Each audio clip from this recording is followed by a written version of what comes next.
Esse podcast é apresentado por b9.com.br.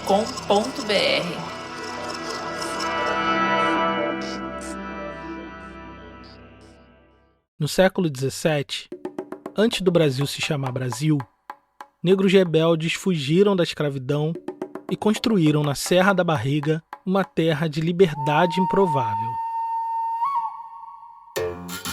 Desafiaram reis, governadores e senhores de engenho. E por mais de 100 anos, existiram como a antítese e a negação da dominação colonial.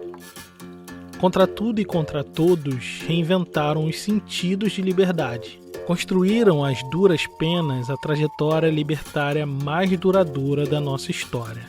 E fizeram aquilo que parecia impossível. Um potentado autônomo construído por ex-escravizados no coração do mundo colonial. Seu nome era Palmares. Palmares? A terra dos homens livres.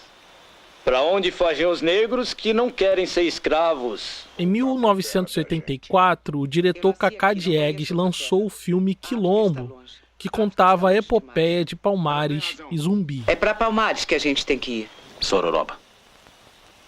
Eu acho que eu vou com eles. Aquele longa talvez fosse o ápice da popularização da história de Palmares. Era a coroação de uma história que atravessou os séculos e foi contada e recontada de maneiras diferentes.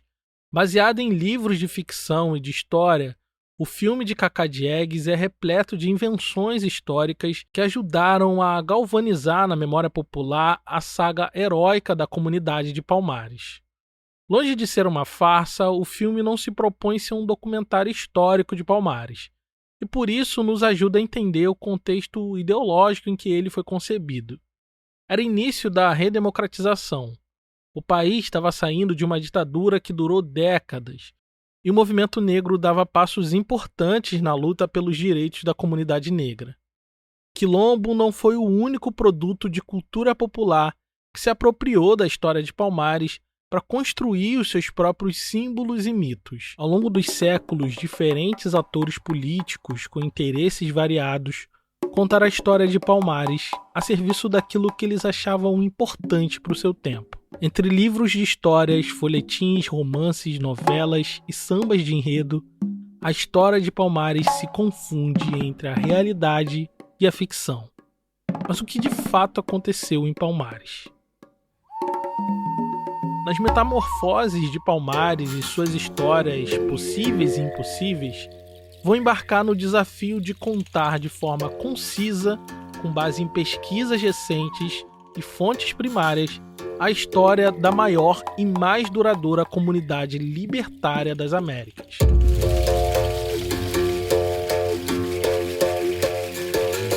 Meu nome é Thiago André e esse aqui é o História Preta. Você está ouvindo Palmares, episódio 1, Negros da Mata.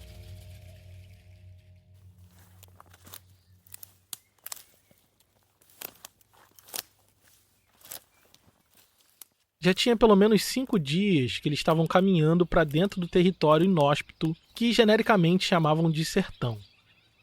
O lugar era insalubre e havia um alto risco de nunca mais voltarem daquela expedição. Mas caso voltassem, a recompensa valeria a pena. Eles faziam parte de uma expedição militar que saiu da cidade de Salgados, no sul da capitania de Pernambuco, e agora começava uma lenta e desconfortável subida da Serra da Barriga.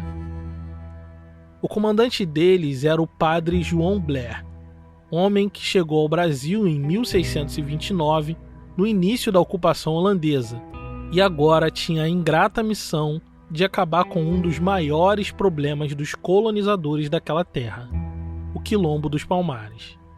Para chegar lá, o padre e seus comandados teriam que vencer uma subida íngreme. As montanhas subiam quase retas, cobertas de árvores com folhas de um verde tão profundo que engolia a luz do dia. A pele branca dos expedicionários, castigadas pelo sol, encontravam na mata densa mais um inimigo insuportável: os espinhos que pareciam estar em toda parte. Tudo naquele lugar era hostil e parecia querer expulsar cada um deles dali. Se quisessem vencer Palmares, antes teriam que sobreviver ao território que os acolhia.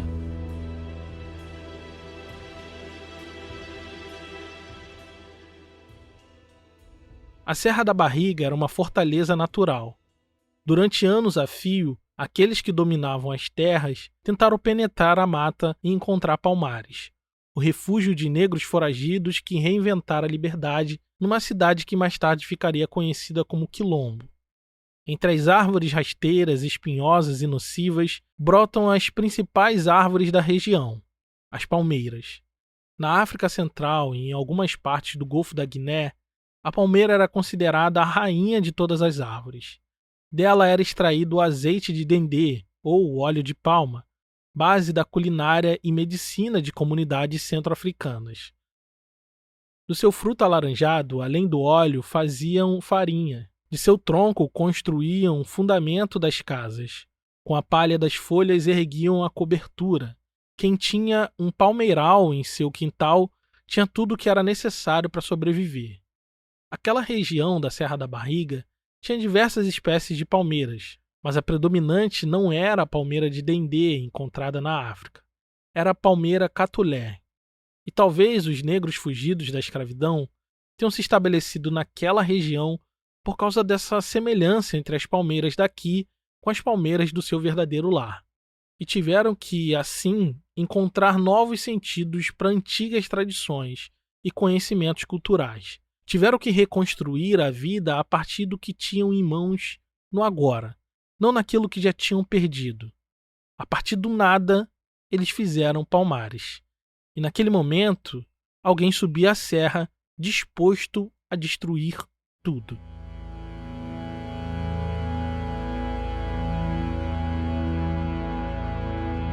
Em passos lentos, a tropa do padre João Blair subia a Serra da Barriga. A fome estava à espreita, e eles não sabiam quanto tempo levaria para encontrar Palmares. De algum jeito, os palmaristas pareciam se esconder bem debaixo do nariz do poder colonial. A impressão que eu tenho pelos relatos é de que alguém sempre sabia onde era, alguém sempre conhecia muito bem. Esse é Felipe Damasceno, doutor em História pela UFRJ, com uma pesquisa sobre o trânsito cultural entre Palmares e a África. Essas expedições elas tinham que carregar um contingente de militares, né, de soldados e outros escravizados, geralmente indígenas, iam nessas expedições, porque os indígenas costumavam conhecer bem os caminhos. Então não era todo mundo que sabia como ir, como chegar, mas alguém sempre sabia, alguém sempre conhecia a localização, como ir e como chegar. Na tropa do padre João Blair, havia pessoas negras e indígenas que conheciam a fauna e a flora local.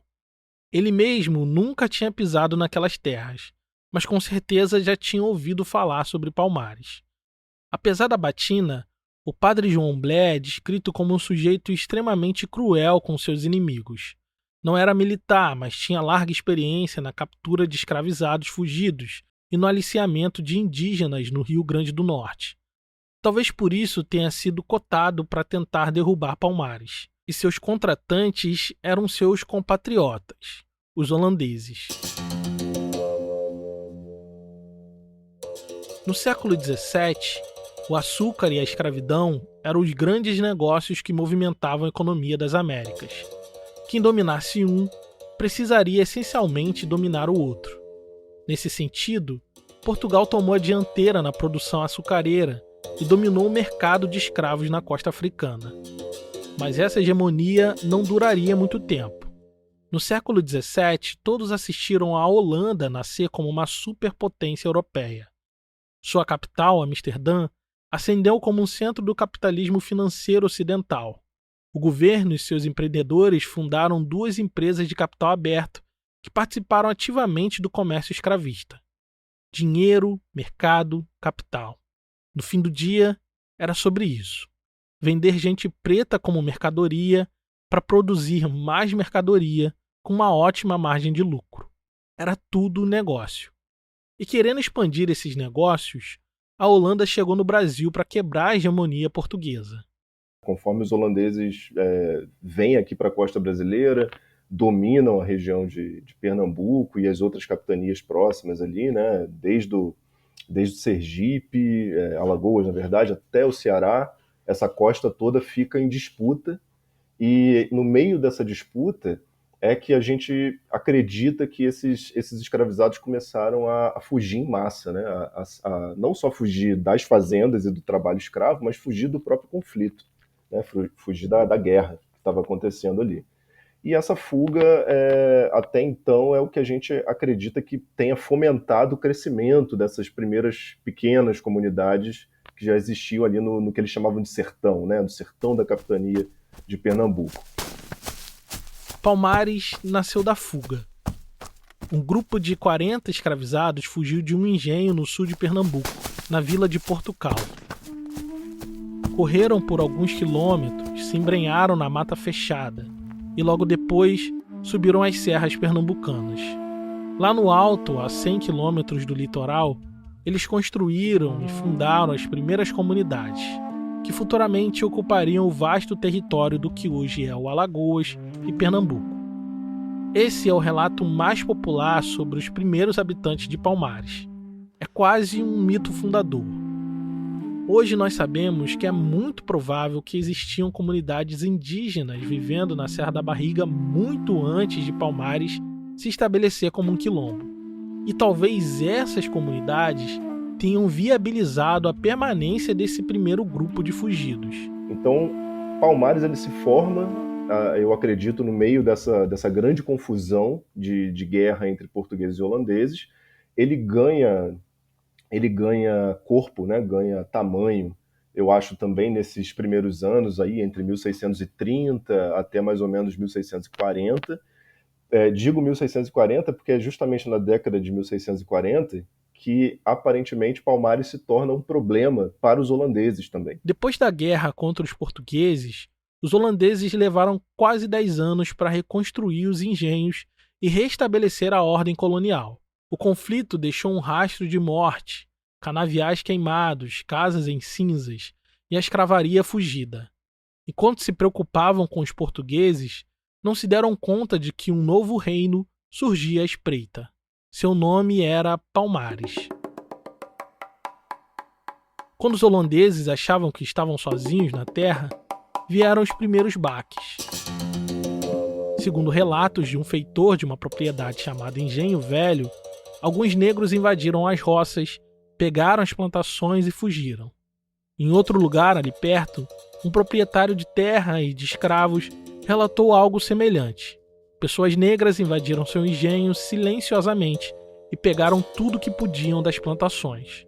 A administração holandesa, em documento oficial, fez questão de registrar que aquelas terras produziam tanto alimento que poderiam alimentar o Brasil inteiro. Percebendo isso, as tropas negras saíam da mata fechada, tomavam o que podiam e fugiam novamente. Essas pessoas possivelmente eram palmaristas, habitantes de Palmares, mas entre os holandeses eles ficaram conhecidos como Bolsinegers, que traduzindo para o português seria negros da mata. O discurso é muito parecido com o discurso português, né? Os negros eles vão para o sertão, eles fazem os seus ranchos, as suas comunidades, e com o tempo eles começam a causar transtornos no entorno, né? Eles assaltam algumas fazendas, eles vão atrás de alguns senhores de escravos, né? E aí é sempre tudo muito dúbio, né? Você não sabe se é um problema específico, pessoal, se é uma vingança, se é algo que está acontecendo ali, ou se é algo sistemático, né? A gente tende a achar que é algo sistemático. Mas não era isso que preocupava os holandeses. Além dos ataques aos engenhos, eles começaram a se dar conta de que faltava mão de obra escravizada para trabalhar na produção do açúcar. E essa mão de obra existia, ela estava escondida nas matas da serra. Elas estavam em Palmares. Foi então que Maurício de Nassau, administrador holandês, declarou guerra a Palmares. Ele não pouparia recursos e nem homens para invadir e destruir o quilombo e recapturar a propriedade escrava. e eles mandaram um sujeito chamado Bartolomeu Lins como espião para viver entre os palmaristas. O holandês descobriu que existiam 2 grandes mucambos na Serra da Barriga.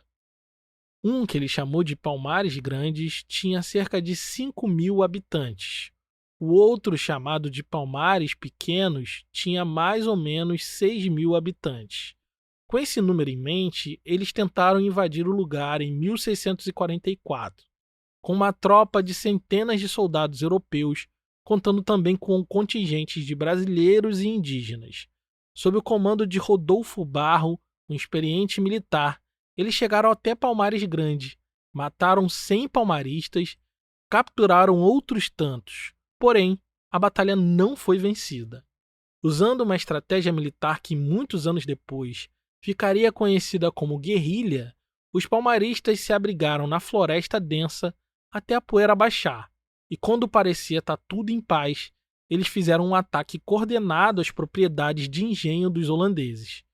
Eles atacam diretamente os pontos de produção de riqueza dos holandeses em Pernambuco. Até porque quando a economia açucareira ela ganha impulso, ela ganha um novo impulso, seja pelo preço do açúcar que explode, seja pela, né, vem uma nova onda de bonança, é aí que as expedições punitivas elas aumentam, né?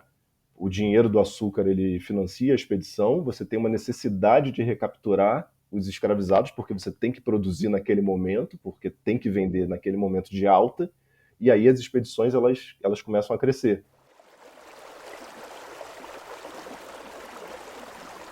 Caminhando pela margem do rio São Miguel, o padre João Blair liderava uma tropa numerosa, composta por brancos, além de negros e indígenas, que ajudavam na sobrevivência e orientação do grupo. Apenas um ano depois do capitão Rodolfo Barro fracassar na sua missão de destruir Palmares, João Blair faria sua tentativa.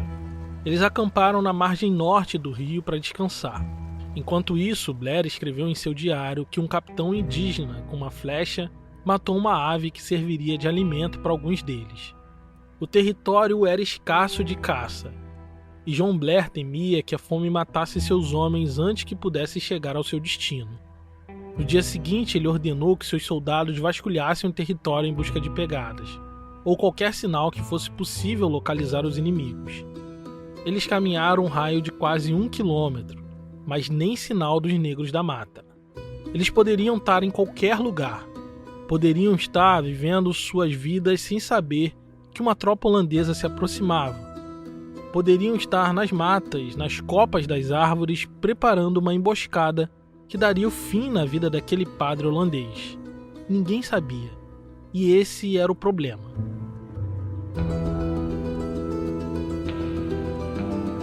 Quanto mais eles se aproximavam dos mucambos de Palmares, mais eles se surpreendiam com as táticas de guerrilha empregadas pelos escravizados fugidos. Táticas típicas encontradas em Angola, entre os guerreiros Jagas e Ingabalas da rainha Ginga, uma mulher que levou o terror aos portugueses em Angola. História que conto em detalhes no episódio exclusivo para apoiadores que vai ao ar na semana que vem. Aqui no Brasil, os chamados negros da mata, os negros do Palmar, se organizavam de forma parecida. Quando as tropas do padre João Blair avançavam, eles recuavam ou se escondiam nas matas. Enquanto os holandeses descansavam, os palmaristas faziam saques e assaltos relâmpagos, pegando mantimentos que deixavam a expedição prejudicada. Depois de quase 10 dias de caminhada, João Blair sentiu o peso da jornada. Caso chegassem em Palmares, estaria muito esgotado para a batalha. A caminhada, a escassez, a própria floresta já era uma guerra à parte. Sentindo o peso de tudo aquilo, João Blair caiu gravemente doente, mas os holandeses não desistiram tão fácil. Em seu lugar, o tenente Jurgens assumiria a missão de destruir o quilombo dos Palmares. Mas sobre isso, a gente vai ouvir assim que voltar.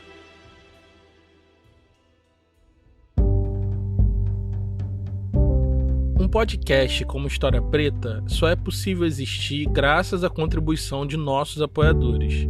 O meu objetivo aqui é resgatar histórias esquecidas e apresentar para o máximo de pessoas possível. Pesquisar, produzir e publicar todo esse conteúdo de graça nas plataformas de áudio faz parte do nosso compromisso com a democratização de um conhecimento, muitas vezes restrito ao ambiente acadêmico. Se você acha esse podcast importante e quer que ele continue no ar com cada vez mais episódios, considere nos apoiar em apoia.se/História Preta, ou se preferir em orelo.cc/História Preta. Nos apoiando a partir de R$10, você recebe uma newsletter aprofundando esse episódio, podcasts exclusivos, acesso ao grupo secreto e desconto na nossa loja. Então acesse apoia.se/História Preta ou orelo.cc/História Preta e contribua para que esse conteúdo chegue cada vez mais longe.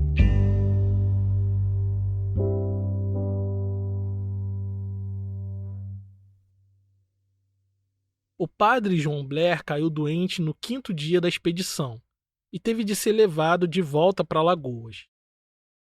Quem assumiu o comando das tropas em seu lugar foi o tenente Jürgen, que ficaria responsável por também documentar os acontecimentos da expedição, que duraria 30 dias. Inclusive, essa história só é possível de ser reconstruída porque temos um diário da expedição documentando cada um dos dias durante a subida à Serra da Barriga. Do lado acadêmico, eu diria que Palmares tem um fascínio, porque ao mesmo tempo que a gente conhece muito a respeito de Palmares, dado esses 3 séculos de documentação, de escritos e de tudo isso, ao mesmo tempo que a gente conhece muito, a gente não conhece tanto assim, né? A gente conhece o que é possível conhecer, as fontes são muito limitadas, o objeto é difícil de ser apreendido na sua totalidade, a gente vai tentando contribuir com os pedacinhos de um quebra-cabeça, né? Isso quer dizer que a história não está dada, a história é escrita a partir de vestígios deixados pelo passado. E os historiadores e historiadoras, através desses vestígios, que podem ser cartas, documentos oficiais, objetos, relatos orais, enfim. A partir disso, eles tentam reconstruir e conhecer esse passado. E há momentos em que não há vestígios. E nesses momentos, a pessoa historiadora costuma se calar. É por isso que a gente sabe tão pouco do que se passava dentro de Palmares. Nós não temos vestígios, documentos, fontes produzidas pelos próprios palmaristas. O que temos são relatos produzidos justamente por quem gostaria de ver Palmares destruído. Mas essas informações elas são bastante fragmentadas, assim, não são muito precisas, eu diria, né? A gente tem fontes holandesas que falam de expedições que chegam a entrar, né, nessas comunidades e descrevem um pouquinho do que eles observam, do que eles veem, né, do que esses soldados veem, na verdade. A fonte a que ele se refere é justamente o diário da expedição de João Blair, que os nossos apoiadores vão receber na íntegra na nossa newsletter que vai junto com esse episódio. Eu vou enviar também a fonte original da época e a transcrição em português. Esse diário é uma das fontes mais detalhadas que relata como era o interior das comunidades pertencentes a Palmares. Depois de 20 dias caminhando do alto de um monte, o tenente Jürgen avistou uma comunidade palmarista. Ao descer a colina, contou quase 60 armadilhas de caça e deram de cara com uma antiga plantação. Aquele era um sinal que estavam próximos de uma comunidade organizada. Depois de vencer a plantação, tiveram que passar por dentro de um denso canavial, que tinha extensão de quase 3 quilômetros. Ao que tudo indica, isso também era obra daqueles que eram chamados de negros do mato.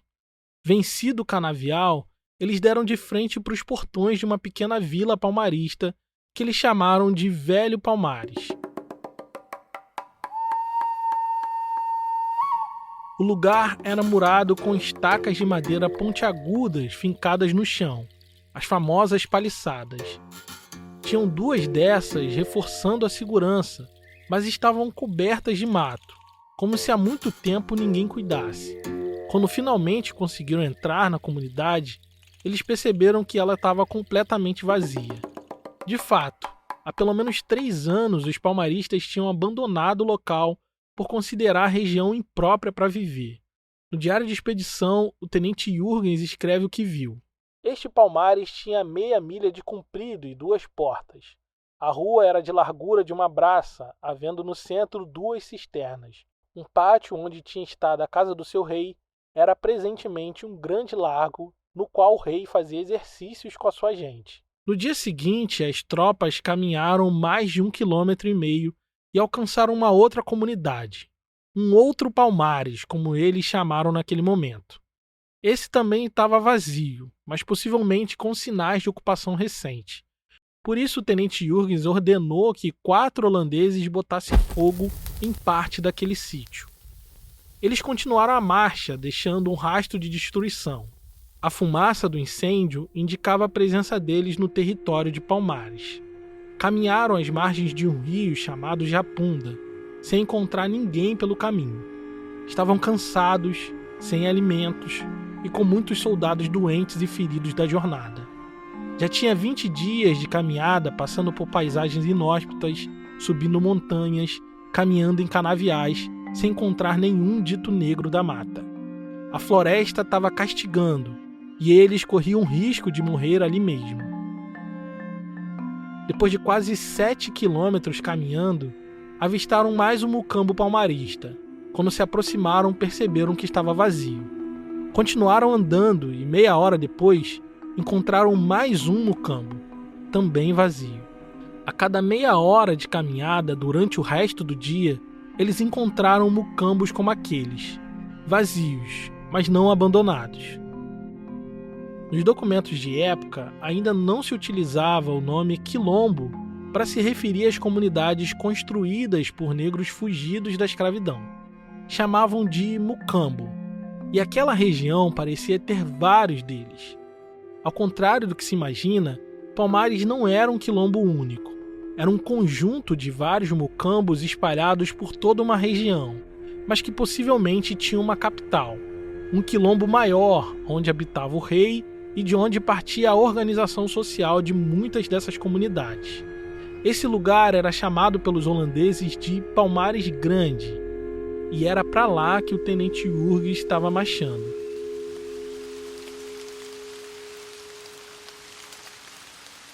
O sol se escondia nas montanhas quando as tropas holandesas foram atingidas por uma forte chuva. A quantidade de mucambos no caminho indicava que estava perto do seu objetivo, a capital de Palmares. Caminharam a madrugada dentro. Quando a chuva deu uma trégua, acenderam archotes para iluminar o caminho. E quando menos esperavam, foram surpreendidos. Tinham chegado à porta ocidental de Palmares Grande.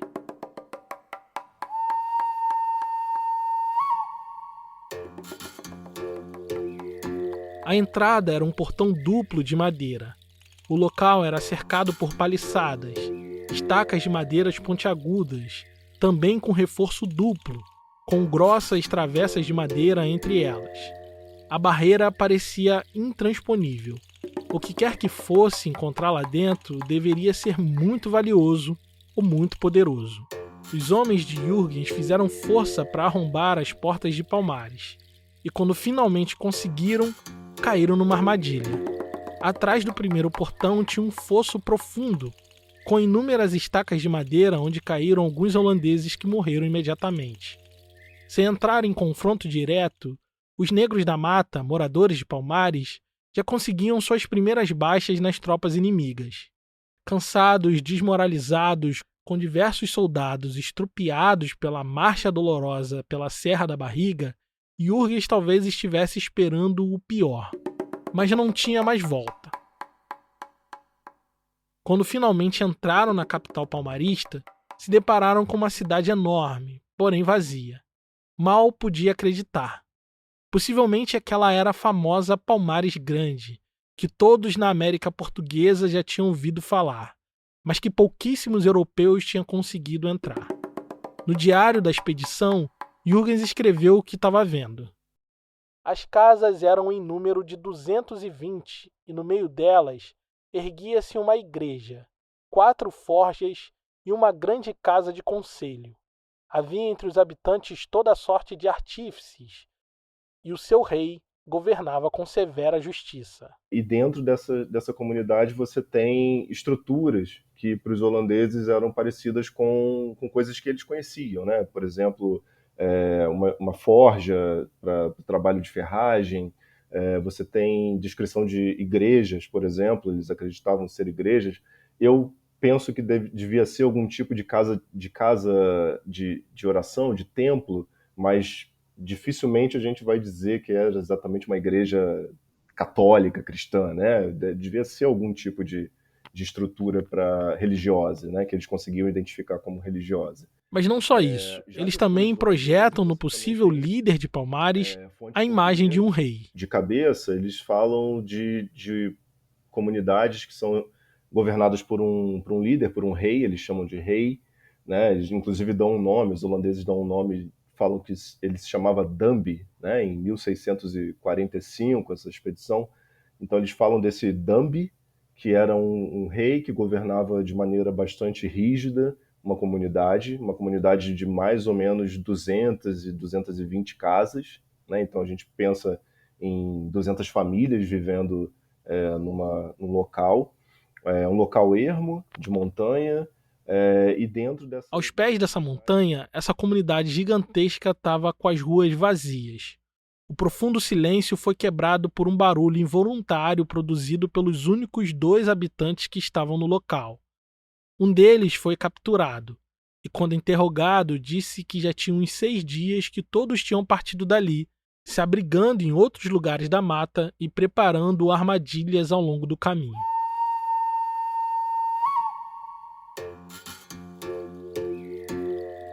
Mas como isso era possível? Será que eles sabiam das tropas holandesas subindo a serra sorrateiramente? Antes que pudessem entender o que estava acontecendo, no pântano que ficava na parte norte do quilombo, 3 negros fizeram uma emboscada e mataram alguns soldados de Jürgens, um pouco antes de serem capturados para um interrogatório.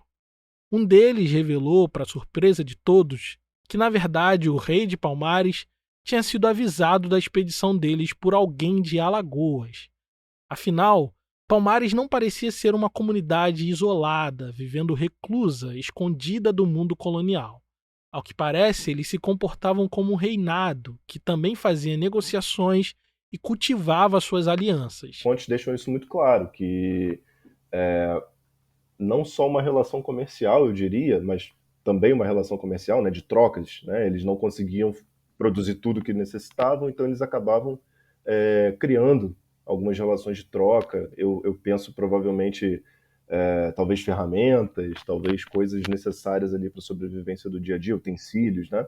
Mas eu acredito que essas relações elas sejam até mais profundas, no sentido de relações pessoais. Enquanto tentavam encontrar a casa onde o rei estava supostamente escondido, os holandeses, depois de subir um terreno íngreme, encontraram muitas roças de milho e muito óleo de palma produzido a partir das palmeiras. Encontraram também plantações de feijão, de mandioca e farinha seca. Ao que tudo indica, essas plantações eram feitas não só para a subsistência da comunidade, eram utilizadas também para trocas comerciais e vendas de excedentes para pequenos produtores rurais da região.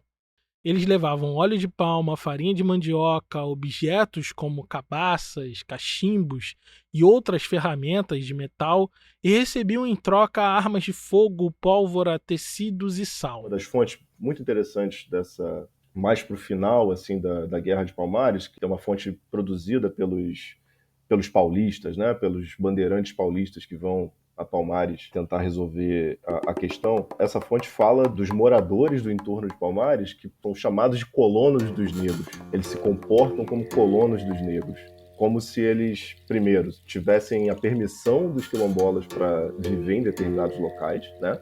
E não só tendo essa permissão, eles acabavam também acobertando algumas ações dos quilombolas, né? Então, existia uma relação muito próxima, e que eu acho que ela dá margem para a gente imaginar muita coisa. Talvez Jürgens tenha se preparado para a guerra, para um confronto direto e violento, mas foi surpreendido pela estratégia silenciosa dos palmaristas. Enquanto os holandeses se armavam de mosquetes, pólvora e bala, os negros de Palmares preferiram a diplomacia é a negociação com os habitantes da Terra. Frustrado, depois de tantos dias caminhando, de perder tantos homens para a mata densa da Serra da Barriga, ao militar holandês só restou a covardia. Antes de sair da Grande Palmares, Jurgens mandou queimar todas as casas com seus utensílios dentro, balaios, cabaças e potes produzidos em Palmares. Sem ter mais o que fazer, deu as costas e foi embora da maior fortificação negra da América Portuguesa. Não conseguiu concluir sua missão de recapturar quilombolas e aniquilar Palmares.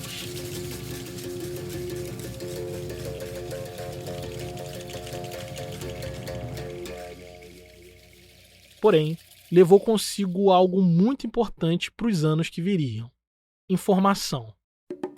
Agora, eles sabiam que Palmares tinha aliados entre os produtores locais, que eram comunidades organizadas, com rígida divisão de tarefas e hierarquizada a partir de uma liderança forte, que governava a partir de uma capital, a Grande Palmares. Aquele era só o início de uma longa guerra que se estenderia por décadas. Mas ao contrário do que se imagina, Palmares não ficaria acuada. Pelo contrário, eles iriam expandir o seu território e dificultar a vida dos colonizadores. É isso que nós vamos ouvir nos próximos episódios de Palmares. Esse episódio só foi possível graças à contribuição generosa de nossos apoiadores. Se você gosta do nosso trabalho, considere nos apoiar em apoia.se/História Preta e também em orelo.cc/História Preta. Caso queira fazer um apoio pontual, nossa chave Pix é historiapreta@gmail.com. Esse episódio foi escrito e pesquisado por mim, Thiago André, teve edição de som do Caio Santos, da Grill Podcast, a identidade visual do Raimundo Brito e do Estúdio Duna, a gerência da comunidade da Carolina Ferreira e a bibliografia que dá base para o episódio está aqui na descrição. Obrigado por ouvir e até a próxima.